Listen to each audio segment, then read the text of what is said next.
इन loads को अगर सब डिवाइड किया जाए ना, तो इन लोड्स में जो मैकेनिज्म है, जो 4 लोड्स हैं उनमें जो पहला लोड है उसको कहते हैं एग्रीकल्चरल लोड। दूसरा लोड है उसे कहते हैं डोमेस्टिक लोड। एग्रीकल्चर लोड जो एग्रीकल्चर से रेलेवेंट एप्लीकेशंस के लिए यूज हो रहा है, डोमेस्टिक लोड जो घरों में इस्तेमाल हो रहा है। तीसरा लोड है उसे कहते हैं कमर्शियल लोड, यानी कि जो बिल्डिंग्स वगैरह जो कमर्शियली अवेलेबल ऑफिसेज या दुकानें हैं उनके लिए यूज हो रहा है। और चौथा लोड क्या है, इंडस्ट्रियल लोड। ये 4 कॉमन लोड है। पहला एग्रीकल्चर, दूसरा डोमेस्टिक, तीसरा कमर्शियल और चौथा इंडस्ट्रियल। मजे की बात यह है कि पावर फैक्टर इंप्रूवमेंट प्लांट की जो पॉलिसी है ना, वो सिर्फ इंडस्ट्रियल के लिए, बाकी किसी के लिए है ही नहीं। जबकि जो कॉमन प्रैक्टिस में बात रहती है ना, तो इंडस्ट्री और एग्रीकल्चर ये 2 जगह जिधर पावर फैक्टर इंप्रूवमेंट लगता है। बड़े एग्रीकल्चरल सिस्टम में लगा होता है, छोटों में नहीं लगा होता। यानी कि ऐसी जगह, क्योंकि एग्रीकल्चर में 2 चीजें हैं ना, एग्रीकल्चर में एक तो फर्टिलाइजर सीडिंग वगैरह एक अलग चीज है, एक है पानी की मैनेजमेंट। वो पानी की मैनेजमेंट हो रही है विद ट्यूबवेल, और ट्यूबवेल के अंदर लगा है बड़ा सारा वाटर पंप, और वो वाटर पंप की किलोवाट रेटिंग बहुत ज्यादा है। अब जब इतनी ज्यादा किलोवाट रेटिंग है तो उसने पावर फैक्टर को ड्रॉप भी करना है। अब उसके साथ एक special static power factor improvement plant लगा होता है जिसने उसके पावर फैक्टर को इंप्रूव करना है, नहीं तो बिल बहुत ज्यादा आएगा। और वो चीज काफी लोग समझ भी जाते हैं। जिस तरह सोसाइटीज वगैरह के लिए पानी सप्लाई करने के लिए एक ट्यूबवेल लगा है जो वाटर टैंक पे चला गया और वो वाटर टैंक से सोसाइटीज में पानी आने लग पड़ा, तो वहां पे तो कॉमन प्रैक्टिस रहती है कि पावर फैक्टर इंप्रूवमेंट प्लांट लगा देते। सर इसमें होता क्या क्या पावर फैक्टर इंप्रूवमेंट प्लांट में? Capacitor. Power factor improvement plant, अगर मैं इसके स्ट्रक्चर की बात करूं तो हमारा लोड क्या है, या रेजिस्टिव लोड है या इंडक्टिव लोड है। और इन दोनों की रेशियो को, यानी कि inductive reactive power versus resistive power, इन दोनों की रेशियो को हम कहते हैं पावर फैक्टर। यस सर, सही है ना, इन दोनों की रेशियो को हम क्या कहते हैं, पावर फैक्टर। अब ये जितना power factor, it should be equal to 1, it should be equal to 1, यानी कि ये कंडीशन होता है कि आइडियली ये it should be equal to 1 होना चाहिए, लेकिन प्रैक्टिकली ये 1 के इक्वल नहीं होता। प्रैक्टिकली ये लेस देन 1 होता है। ये क्या होता है, 0.9, 0.8, 0.5, 0.4, 0.3, यानी कि 0 और 1 के दरमियान में लाई कर रहा होता है। अब ये जो 0.9, 0.5 है, तो इसका मतलब क्या है कि अगर ये 0.9 है तो इसका मतलब 10% पावर लॉस हो रही है। अगर ये 0.5 है इसका मतलब क्या है, 50% पावर लॉस हो रही है। अगर ये 0.2 है तो इसका मतलब 80% पावर लॉस हो रही है। अगर मैंने इस पावर को बचाना है तो मुझे क्या करना पड़ेगा, मैं इसके अंदर पावर फैक्टर इंप्रूवमेंट प्लांट लगाऊंगा जो इस पावर को ऊपर लेके जाए। इसको क्या कहते हैं, यानी कि अगर मैंने इंडक्टिव पावर को या इंडक्टिविटी को कम करना है तो मुझे कैपेसिटिविटी चाहिए। यानी कि आप देखो ना कि R प्लस जे एक्सएल होता है, जबकि R माइनस जे एक्सी माइनस। यस सर, सही है ना। तो वो जो माइनस और प्लस है एक दूसरे को कैंसिल आउट कर रहे होते हैं। तो मैं आपको बात बता रहा कि 4 किस्म के लोड है, इंडक्टिव लोड, 4 किस्म के लोड है, इंडस्ट्रियल लोड, एग्रीकल्चरल लोड, फिर आपके पास आ जाता है कमर्शियल लोड और डोमेस्टिक लोड। इन 4 में से सिर्फ 2 लोड ऐसे हैं जिधर पावर फैक्टर इंप्रूवमेंट प्लांट लगा होता है। इंडस्ट्री में तो गवर्नमेंट ने कंडीशन लगाई हुई है कि अगर पावर फैक्टर लेस देन 0.8 होगा तो उसे फाइन होगा। समझ लग रही बात? इंडस्ट्री की तो कंडीशन है कि अगर लेस देन 0.8 होगा तो उसे फाइन होगा। तो वो इंडस्ट्री तो लिमिट प्लान ही ये करती है कि भाई लेस देन 0.9 होगा तो फाइन होगा। तो इंडस्ट्री प्लान ही ये करती है 0.92, 0.93, 0.94 हो। क्योंकि आप देखो एक छोटी सी इंडस्ट्री है, 3, 4, 5, 6 फैक्ट्रियां वो लगी हुई हैं, मशीनें लगी हुई हैं, तो उसका पता है लोड कितना होगा? उसका लोड होगा 1 मेगावाट, 2 मेगावाट, इतना लोड होगा। छोटी सी इंडस्ट्री, लेकिन लोड कितना है, 1 मेगावाट, 2 मेगावाट। अब एक सोसाइटी में को बहुत बड़ी सोसाइटी है, जिस तरह चलो मैं कहता हूँ मॉडल टाउन सोसाइटी है पाकिस्तान के अंदर या लाहौर के अंदर, बहुत बड़ी सोसाइटी है और कम्युनिटी भी अमीर तरीन कम्युनिटी रहती है जो एसी वगैरह भी चलाती। कितना को लोड होगा उसका? पूरी सोसाइटी का लोड मिल मिला के, पूरी सोसाइटी का लोड मिल मिला के लेस देन 10 मेगावाट है। और सोसाइटी कितनी है जिसमें हजारों की तादाद में लोग रह रहे हैं। अब कंपैरिजन कर लेते हैं।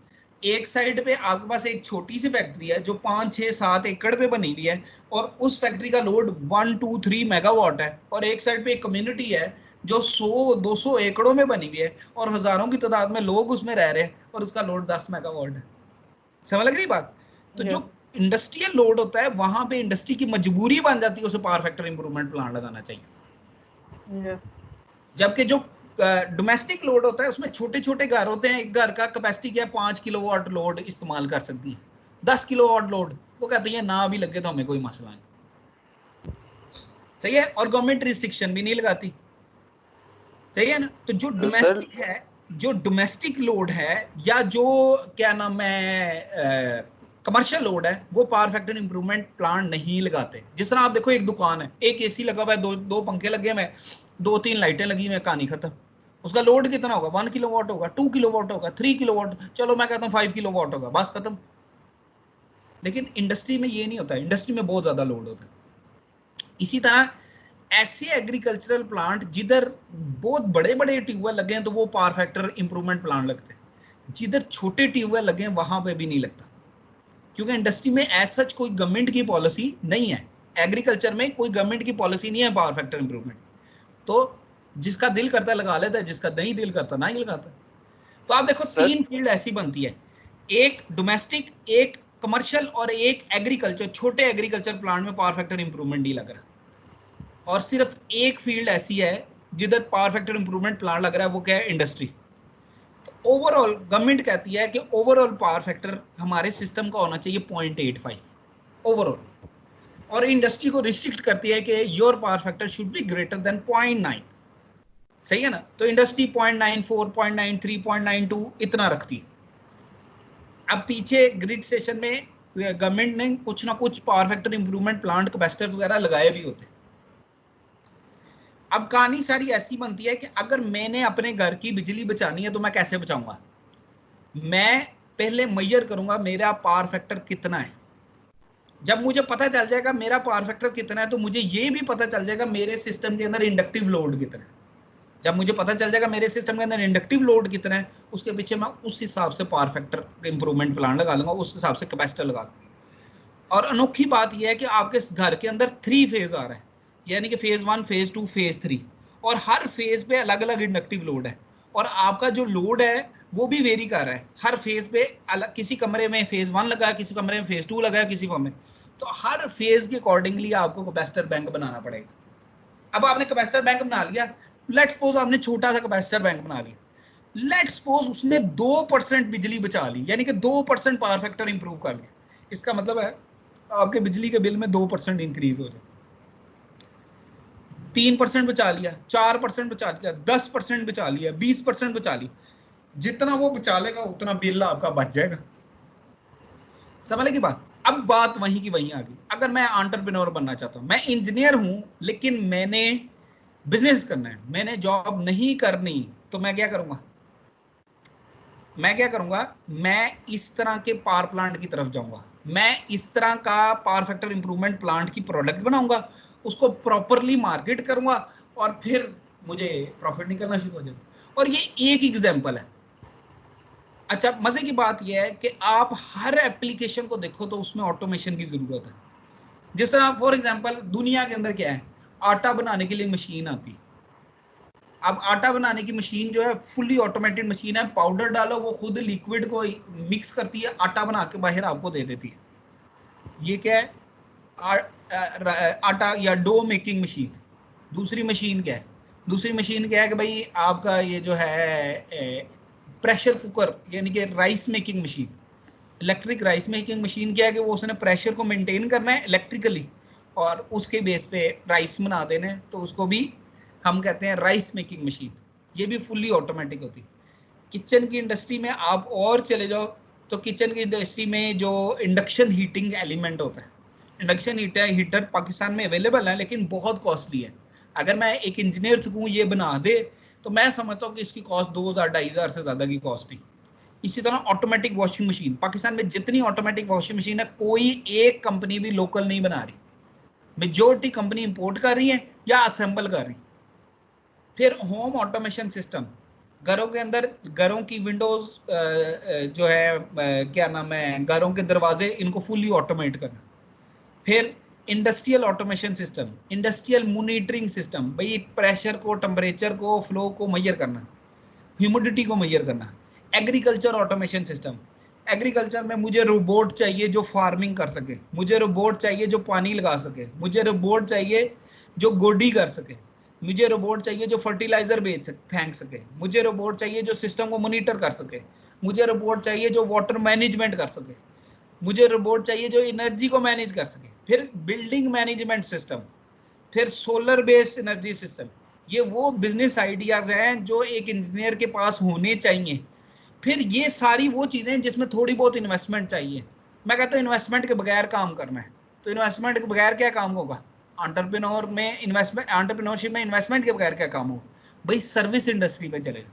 सर्विस इंडस्ट्री क्या होती है कि कोई चीज खराब हुई उसे रिपेयर कर दो, अपना स्किल सेट ऐसा डेवलप कर लो कि रिपेयरिंग करने वाली इंडस्ट्री में चले।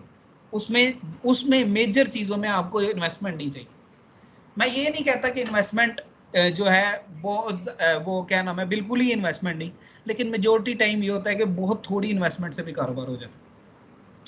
तो इसलिए मैं ये कहता हूँ कि अब आप क्योंकि इंजीनियर बन रहे हो और आपको अभी 1 साल या 2 साल आपको टाइम लगना है इंजीनियरिंग कंप्लीट करने में, तो कुछ ऐसे आइडिया सोचो जिस आइडिया में आप एक जॉब होल्डर की बजाय एक बिजनेसमैन बन जाए।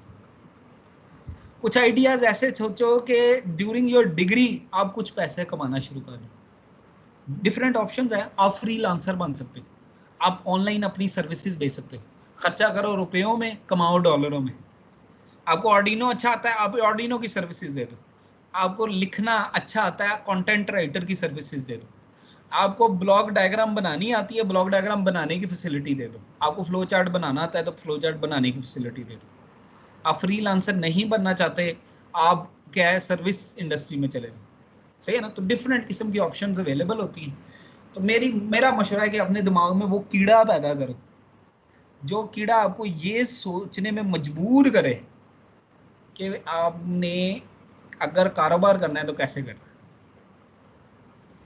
ठीक है जी, ठीक है ठीक है जी। ये वैसे मशवरा ये जारी बात है, आज था डिस्कशन सेशन, तो लेक्चर वाली बात नहीं थी, तो फिर मेरा ये बात कहाँ से कहाँ चली गई।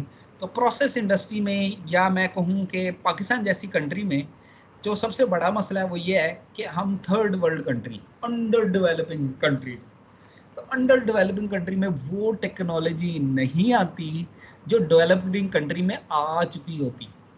एज एन एंटरप्रेन्योर 2 तरीके होते हैं एंटरप्रेन्योर बनने के। पहला तरीका क्या होता है?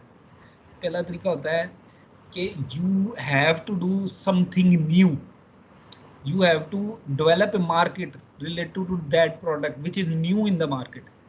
और ये करना मुश्किल है कि एक ऐसी प्रोडक्ट जो बिल्कुल न्यू है आपने उसको बनाना है और फिर उसे मार्केट करना है। हालांकि एक और तरीका भी है इसी का, दूसरा वे क्या है? ऐसी चीज जो पूरी दुनिया के अंदर इस्तेमाल हो रही है लेकिन पाकिस्तान के अंदर नहीं इस्तेमाल हो रही, अब वो प्रोडक्ट को मार्केट कर दो इधर, तो वो भी आप एंटरप्रेन्योर बन सकते हो। यानी कि पाकिस्तानी सोसाइटी के लिए वो नहीं होगी। फिर होता है कि सम टाइम आप सिस्टम को आसान बना देते हो, जिस तरह सादी शॉपिंग होती है, बाजार जाके ऑनलाइन शॉपिंग कर दी, सिस्टम आसान बन गया। तो इस तरह का थोड़ा सा सिस्टम के अंदर आसानी ले आओ तो वो भी आप एज एन एंटरप्रेन्योर मार्केट में आ जाते हो। तो डिफरेंट किस्म की सर्विसेज एज एन इंजीनियर आप मार्केट में दे सकते हो। और ये क्वालिटी है, ये अच्छी चीज़ है पाकिस्तान के अंदर कि कैटेगराइज किया हुआ है कि इंजीनियर को इंजीनियरिंग की डिग्री मिलती है, पाकिस्तान इंजीनियरिंग काउंसिल से एक्रीडिटेड होती है, और पाकिस्तान इंजीनियरिंग काउंसिल से एक्रीडिटेड होने के बाद जो फर्म बनाते हैं वो इंजीनियरिंग फर्म होती है, और इंजीनियरिंग फर्म की के अंदर बेतहाशा आपको रिसोर्सेज मिल जाते हैं, सिंपल फर्म के अंदर नहीं मिलती। सही है ना। ये बहुत मोटी बात मैंने बताई है।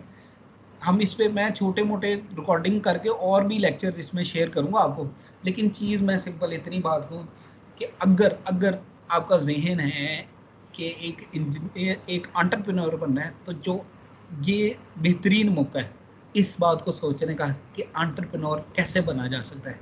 ये बेहतरीन तरीका है कि एंटरप्रेन्योर बनने के लिए जो मेहनत करनी है वो आजकल ही शुरू कर दो, सही है ना, ताकि 2 साल बाद कुछ पैसे आप कमा सको। जी सर। सर आपने ये भी कहा था कि मैं बताऊंगा कि कंपनी ऑडिट करना सारा। हाँ, मैं उसका तरीका ये वो भी एक लंबी सारी कहानी है।